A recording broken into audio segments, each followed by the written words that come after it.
नवरात्रे में भी देवी की आराधना का एक स्मरण का सुख है महाराज। ज्योत का विधान है, नवरात्रे में देवी की ज्योत लगती है, अखंड ज्योति लगती है, जवारे बुआए जाते हैं, कलश लगता है। ज्योत का भी विधान है।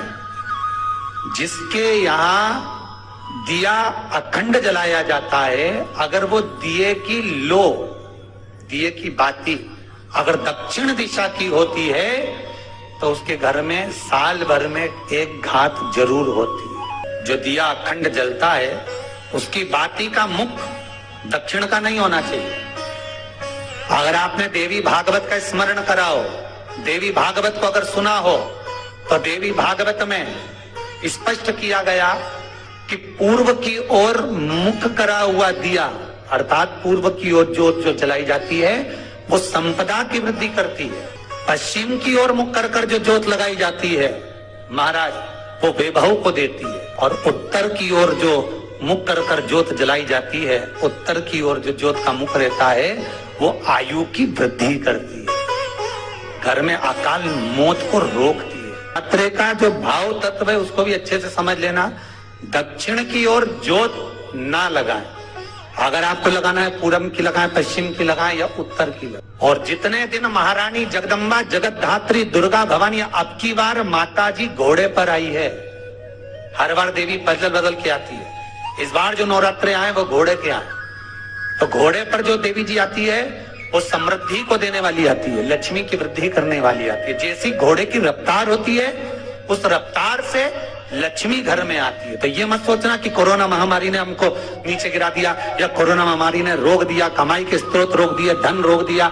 चिंता मत करना, मेरी माँ जगत जननी दुर्गा भवानी अब की बार घोड़े पर आई है। साल भर में इतना धन दे देगी कि आपने पीछे के 4 साल में नहीं कमाया होगा, इतनी मेरी माँ भंडार भर देगी। ये घोड़े पर आई है, कोई साधारण नहीं हो सकता। देवी भागवत में स्पष्ट किया गया, जब जगदम्बा मगर पर आती है उसका भाव अलग है, और जगदम्बा जब हाथी पर आती है उसका भाव अलग है, और जगदम्बा जब घोड़े पर आती है तो जगत को समृद्धिवान बना देती है, वैभव में कमी नहीं आती। अभी भले दुनिया के लोग अभी रोते हैं कि पैसा नहीं आ रहा, कोरोना महामारी ने सब तोड़ दिया, रोक दिया, पर चिंता ना करना, मेरी माँ अगर घोड़े पर आई है तो उसका सुख आपको जरूर मिलेगा। एक जरा सी मिट्टी की दुकान भी अगर आप खोल कर बैठेंगे तो चांदी और सोना के बराबर कमाएंगे, इतना धन देगी वो माँ, साधारण नहीं है मेरी माता। तात्विक सुख का आनंद देने वाली, लाभ तत्व प्रदान कर। और नवरात्रि में भी अगर आपकी कोई कामना है, आपकी अगर इच्छा है, आपका मन है, तो जगत जननी की आराधना करो।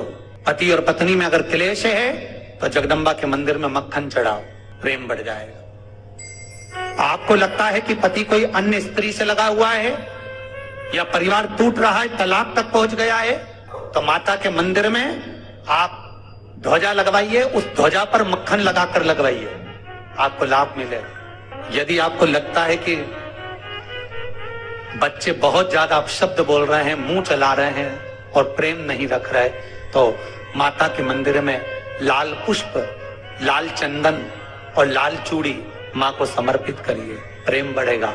बच्चा कभी आप जी से कम नहीं बोलेगा, प्रेम की भाषा निकलेगी। नवरात्रे में 9 दिन में से कोई एक दिन ऐसा ले लो जिस दिन कन्याओं का भोजन कराओ, साथ में उनको लाल चुनरी ओढ़ाओ या कोई लाल वस्त्र, लाल पूजन की सामग्री उनको दो, सुख मिलेगा। आपके घर में पितृदोष है, आपको ऐसा महसूस होता है, तो किसी भी नवरात्रि के पहले जो अमावस्या पड़ती है, जिस दिन अमावस्या रहे उस दिन चावल की कटोरी में एक कपूर का टुकड़ा रख दीजिए महाराज, छोटा सा, और कपूर का टुकड़ा रखकर उस कपूर को दरवाजे के बाहर कटोरी में ही, चावल रखी हुई कटोरी में ही उसको पितरों का स्मरण कर कर जला दीजिए।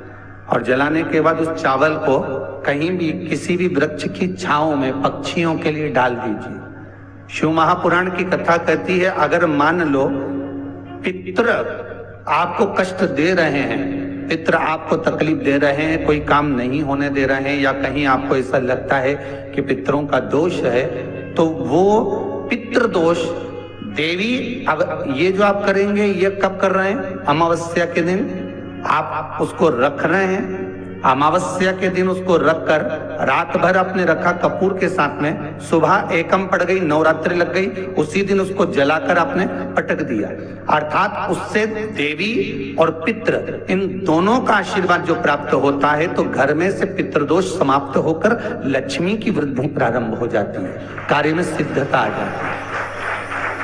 मान लो अगर पितृदोष है तो करो, नहीं है बड़े अलमस्ती से रहो, तो ये पितृदोष का स्मरण है। तो यहाँ शास्त्र कह रहा है कि पितरों का जो लोक होता है, पितर जो लोक होता है, उस पितृलोक में 64 योगिनियां प्रवेश नहीं करती।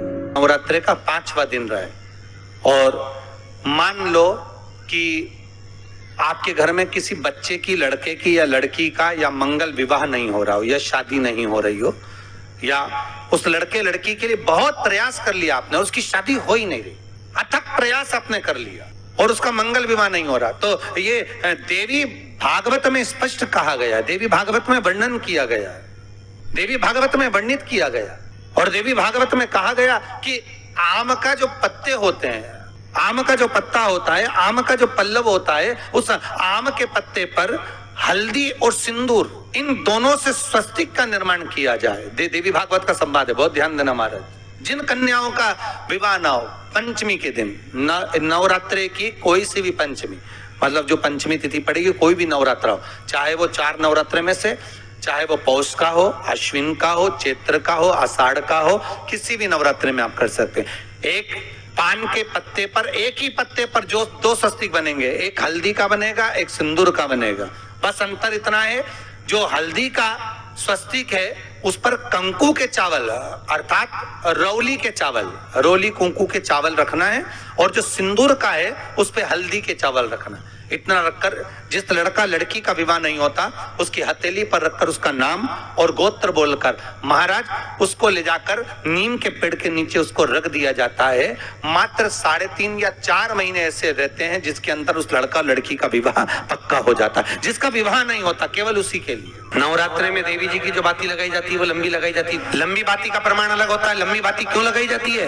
भगवान के मंदिर में दीप में, देवियों की पूजन में, लक्ष्मी की वृद्धि के लिए। कौन से देवता के यहाँ लंबी बत्ती लगती है और कौन से देवता के यहाँ गोल बत्ती लगती है उसका भी प्रमाण बनना। किसी देवी की पूजन करो तो लंबी बत्ती आती है, कुल देवता की पूजन करो तो लंबी बत्ती आती है।